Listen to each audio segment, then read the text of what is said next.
A turning point is unfolding on every front of this war. Europe prepares for scenarios once considered impossible. Turkey signals a move that could reshape the entire balance of power. Secret negotiations ignite political storms from Washington to Kyiv. Ukraine's strike forces hit deeper than ever before, while Russia faces growing chaos at home and rising pressure abroad. And about the battlefield, a new generation of weapons, from long-range drones to cutting-edge anti-drone sky predators, is rewriting the rules of modern combat. What's happening behind closed doors? Who is shifting alliances? And which decisions made today will define the next phase of this war? All the details in our special edition of Hotspot. Right now, the situation on the front is rapidly evolving. Heavy clashes persist, Russian forces are attempting fresh breakthroughs, and Ukrainian units are conducting targeted counteractions and stabilizing the most threatened sectors. Coming up, the newest battlefield dynamics shift along the contact line, enemy activity, the work of Ukraine's strike capabilities, and the conditions in frontline towns and villages.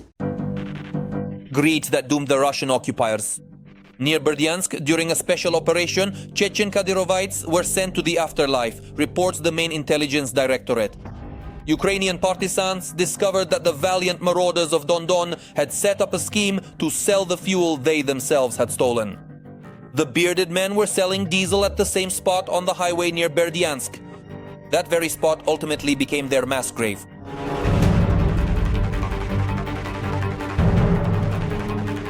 As a result of targeted strikes by the main intelligence directorate, 2 vehicles used by the Akhmat fighters were successfully destroyed.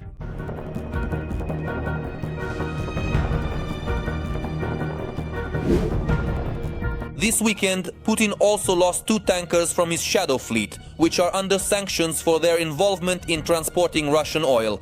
These were attacked in the Black Sea. They were hit by Ukrainian Sea Baby drones.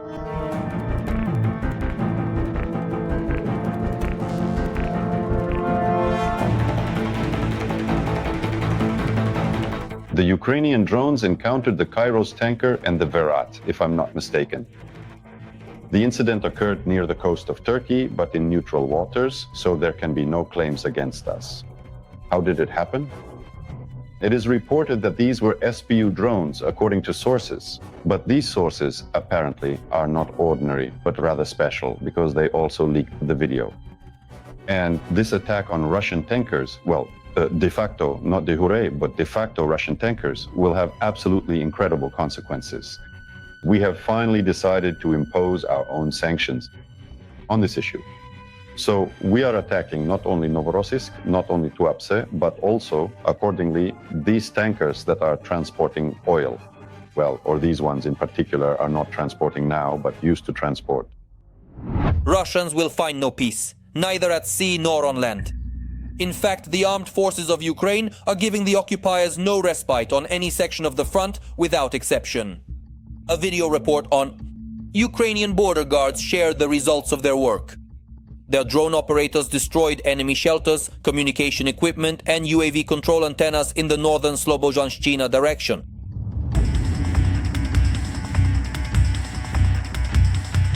As a result, the enemy in this direction has effectively lost its eyes and ears and is temporarily unable to conduct full-scale combat operations. The situation for the enemy is not much better in their own rear. There, in the vicinity of the village of Mokra Orlovka in the Belgorod region, our MiG-29 fighter from the Ghost of Kyiv unit carried out precision strikes on the occupiers' command post.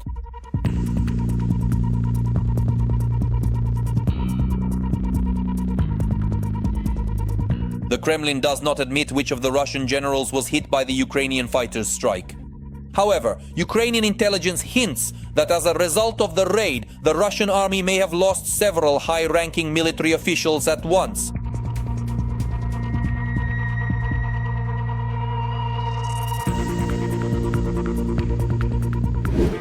Nevertheless, the Russian army continues to put on a brave face despite the unfavorable situation, and it is desperately trying to prove to the whole world, and apparently to Putin first and foremost, that the so-called special military operation declared by Moscow is going according to plan. So following the old tradition, Russian flag bearers tried to raise their tricolor over the building in Vovchansk, as if to say the settlement is already under the occupiers' control. But here's the hitch. A Ukrainian drone disagreed with them.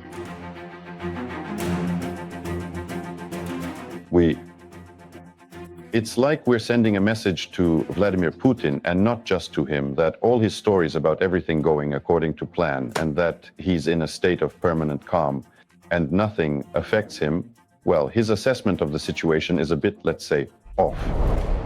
And here are some unique shots from a Ukrainian unmanned ground vehicle. Equipped with an M2 Browning machine gun, it encountered Russian armored vehicles in the middle of the night on the road. Russian armored vehicles. For the occupiers, the encounter was a complete surprise, and for the crew of the MTLB and the armored vehicle itself, it was their last combat mission.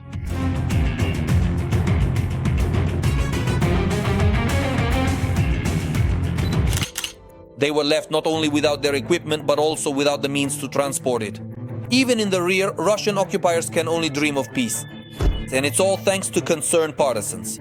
Recently, they carried out a successful sabotage operation in Bryansk, delivering a precise strike against enemy railway logistics.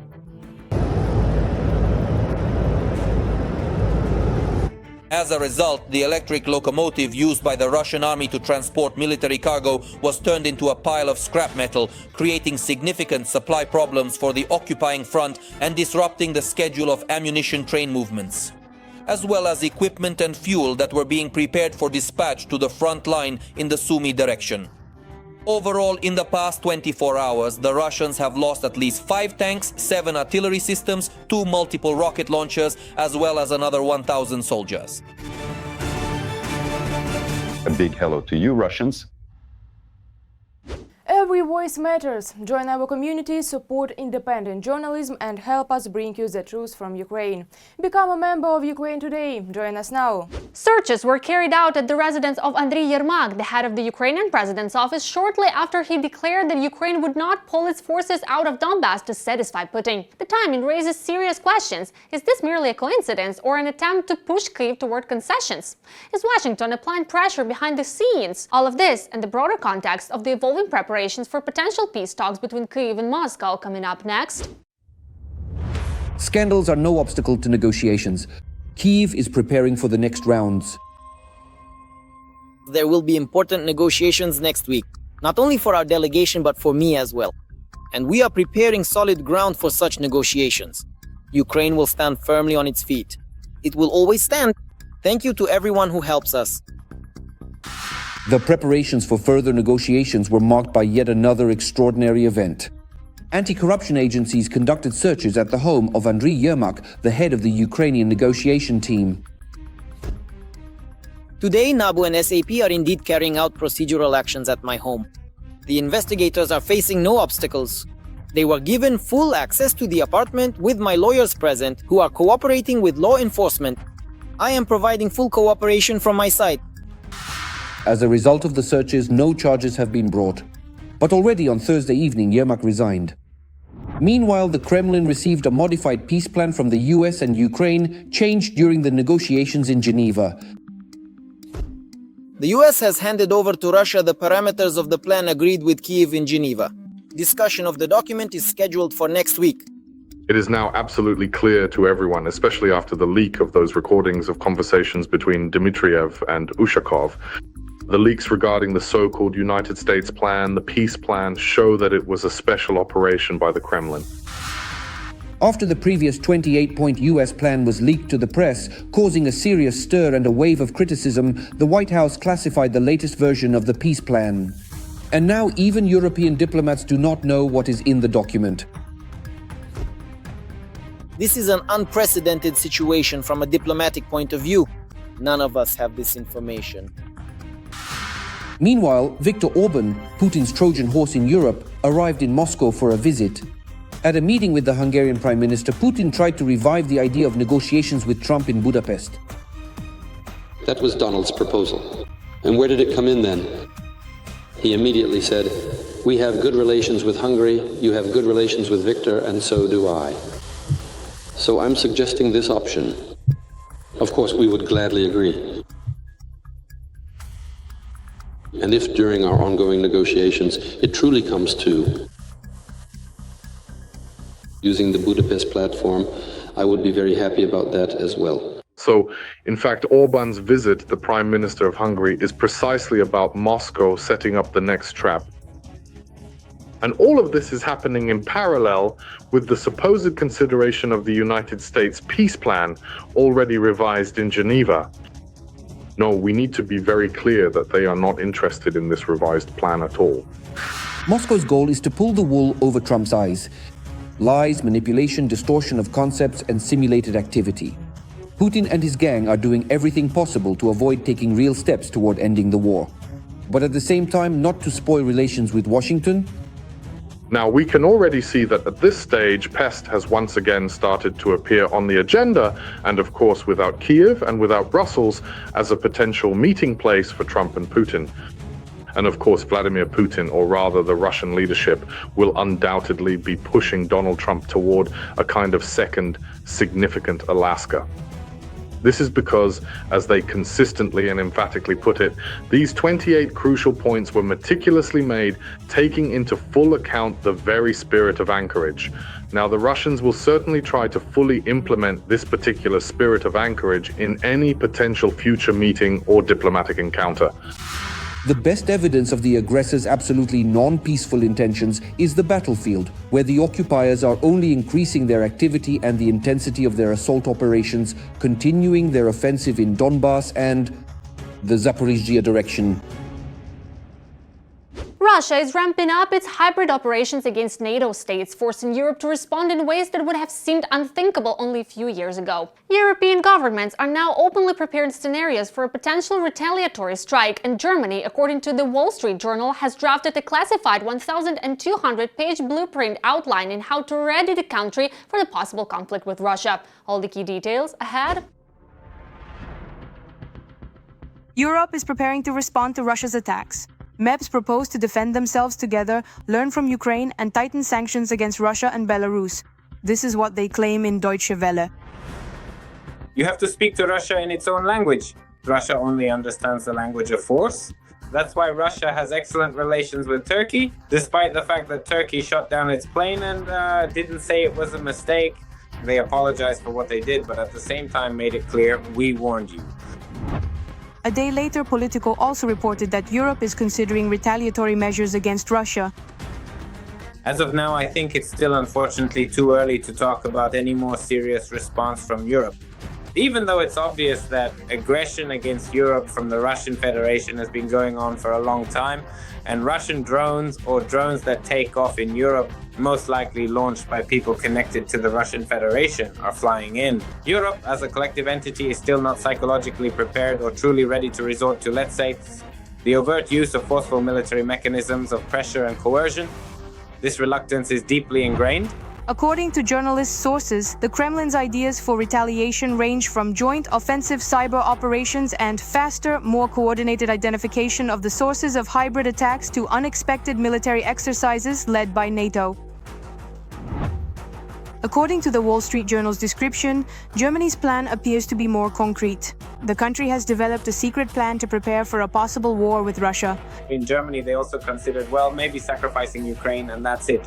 But in 2023, somewhere closer to the end of 2023, the German Council on Foreign Relations prepared a report that included the following phrase: in the event of Ukraine's defeat, a war between Germany and Russia is a prospect within 6 to 10 years.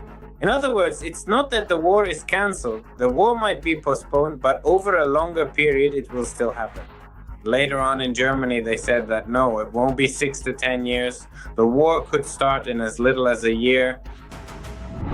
In just over 2 years, the Germans created a document that provides for the deployment of up to 800,000 NATO troops, including units from Germany and the United States, to the eastern hypothetical front line.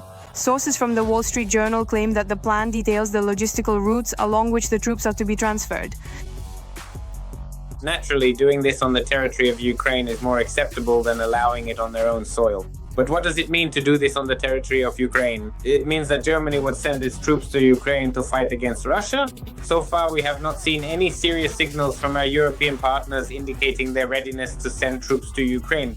But there is talk about it. Emmanuel Macron sometimes brings it up, but somehow this idea doesn't really find much support among the European Union partners. By continuing its aggression, Russia must understand that in Ukraine it may face not only the armed forces of Ukraine, but also other military forces defending the sovereignty of their own countries. Turkey is taking a bold strategic step. Ankara is steadily pulling away from Moscow and moving closer to Kyiv and NATO, signaling a profound realignment. President Erdogan is weighing the possibility of sending Turkish forces to Ukraine, a direct challenge to Putin, who is rapidly losing partners and confronting a new axis of pressure. For Ukraine, this moment could prove transformational, with the potential to reshape the course of the war. What exactly is Turkey preparing, and could this be the move that finally breaks Russia's ambitions? The full picture coming up next. Recep Erdogan has once again stabbed Putin in the back. The president of Turkey did this right after his latest meeting with Volodymyr Zelensky. At that time, both leaders, behind closed doors, according to the press, discussed a number of very important issues regarding a ceasefire in Ukraine and subsequent security guarantees for official Kyiv. Both President Erdogan and his Ukrainian counterpart Volodymyr Zelensky stated that the talks were constructive and positive, although no real details about the negotiations themselves were provided. This sparked an even greater wave of rumors in political circles. While some reliable sources allegedly claimed that Erdogan tried to persuade Zelensky to accept capitulation and agree to the Kremlin's proposal, others, on the contrary, insisted that the Turkish president was dissuading the Ukrainian leader from Putin's peace plan and urging an increase in military production. They also discussed the growing defense cooperation, stating that the results of this collaboration will become evident in the future. And here is the result. The Turkish Ministry of Defense has officially announced its readiness to deploy troops in Ukraine. The troops are reportedly on high alert. Ankara is ready to send a contingent as soon as tomorrow. Wherever there is a need for peace, security, and stability, the Turkish armed forces are the first to come to mind. This is a vivid testament to the effectiveness, deterrent potential, and authority of the Turkish Air Force. It seems that Erdogan has made his choice. He deserves credit. All these years he has skillfully managed to sit on two chairs at once, helping Ukraine while buying energy resources and weapons from Moscow, all the while being a NATO member. In the first few years of this conflict, Erdogan stated that he was essentially the only person who had good relations with both Moscow and Ukraine, while also being a NATO member and maintaining close ties with Washington. However, as time goes on, it becomes increasingly difficult, and Erdogan is far less inclined to continue his friendship with the bloody Russian dictator. After the latest sanctions imposed on Russia, Ankara can no longer buy oil and gas in the same volumes at discounted prices, which means Turkey has no reason to coddle Putin and Russia anymore. It is worth noting that in the past few months, relations between Turkey and Moscow seem to have cooled somewhat. Erdogan still communicates with Putin, but not as often as before. There have been fewer personal meetings, and one of the factors contributing to this is that, with Trump's election as president, Turkey has significantly improved its relations with Washington, and especially Erdogan's personal ties with Trump have become very close. But for the Kremlin, the growing friendship between Trump and Erdogan threatens to be disastrous. Without the blessing of the Turkish president, Russia could lose a huge share of its grey imports and dual-use goods, among other things, which are actively brought in through Turkey. The process of restricting and even reducing economic contacts with Russia is underway in all directions. Turkey has been the Russian Federation's largest partner for a long time, not only in the energy sector, but also in terms of an enormous amount of economic cooperation. But Turkey too will be cutting back. As for aid to Ukraine, it seems that Ankara is giving its companies the green light here. After the Turkish Ministry of Defense made loud statements about sending its contingent to our country, a number of Turkish companies simultaneously announced the establishment of joint military production. So it is quite possible that very soon, not only Ukrainian, but also Turkish missiles and drones, which until recently were friendly to the Kremlin, will be flying at Russian oil refineries deep behind enemy lines. A major setback for the occupiers is taking shape. The UK and Ukraine are unveiling a classified anti-drone system, a new sky predator capable of destroying Iranian UAVs in mid-air before the enemy can react. By combining advanced British engineering with Ukrainian combat experience, the partners have produced a capability that significantly alters the landscape of modern warfare. A new phase of drone confrontation is beginning, and its first impact is already being felt along the front. Full details in our upcoming report. Ukraine is strengthening its air defense not only at the front but also on a global scale. The United Kingdom and Ukraine have signed a historic licensing agreement for the production of Ukrainian Octopus interceptor drones, which were specifically developed to counter Russian Shaheds. As Defense Minister Denis Shmyhal emphasizes, this agreement marks a new stage in international military technical cooperation, where Ukrainian technologies form the basis for mass production by partners in the defense coalition. There are plans for mass production of the interceptors, which could reach several thousand units per month. The manufactured equipment will be delivered to Ukraine to strengthen the protection of our skies. Denis Shmyhal, Minister of Defense of Ukraine. The Octopus project is currently in the final stage of negotiations and could be launched in the coming months. British Minister for Defense Capability and Industry Luke Pollard clarifies, the United Kingdom is preparing to produce about 2,000 interceptors per month and send them directly to Ukraine. The United Kingdom is an outstanding leader in research, development, and advanced manufacturing. That's why we can provide what our Ukrainian friends are lacking in this regard. We must be fast and we must be first. We are starting with drones for obvious reasons, but overall, Ukraine is an important partner for us in developing the technologies needed to deter Russia and rearm Europe. Luke Pollard, Minister for Defense Capability and Industry of the United Kingdom. For Ukraine, this agreement is not just about expanding drone production. It is an attempt to create a sustainable system to counter the mass Shahd attacks that the aggressor country launches against Ukrainian cities almost every night. The Octopus has already proven its effectiveness on the battlefield. It is compact, maneuverable, and inexpensive to produce. It intercepts enemy drones in the air and provides more flexible and rapid protection than traditional air defense systems. In Ukraine, 3 manufacturers have already received the necessary technologies to produce the Octopus, and another 11 are preparing their production lines. But the key factor is the international scale, with production starting in the United Kingdom. This makes it possible to move from producing dozens or hundreds to thousands of interceptor drones each month. Such a pace could for the first time bring the situation closer to a turning point in the drone war, where until now the numerical advantage has remained with Eritrea. At the same time, Ukraine is developing joint programs with the United States as well. There too, production is being set up for interceptor drones capable of destroying Russian strike UAVs. Washington has not specified whether this concerns the Octopus, but the trend itself is clear. Partners are moving toward a model of not only supplying but also producing together. Any military project, any project related to increasing the supply of weapons to the front, whether it's regular drones or interceptor drones for Shaheds, they are all important for conducting a full-scale war, both in the air and on the ground. And projects of this particular kind, such as the significant joint production of the documentary Octopuses in both England and Ukraine, are indeed even more critically important for the Ukrainian side, especially during these challenging times. Well, let's put it this way, they won't bring about a turning point in the war in the near future, let's be honest, but at the same time, they will be able to improve the safety of the skies for many, many cities. At the same time, Ukraine is strengthening not only its defense front but also its financial front. Kyiv and the International Monetary Fund have reached an agreement on a new 4-year support program worth $8.2 billion. As Prime Minister Yulia Sviridenko emphasizes, these funds will help finance critically important expenditures and maintain macro-financial stability, without which neither the production of weapons nor the resilience of the defense economy is possible. At this moment, that's all from me, Maria Farafonova. Even more hellish frontline news in our next episode. But for now, don't forget to subscribe and hit the like button. See you soon!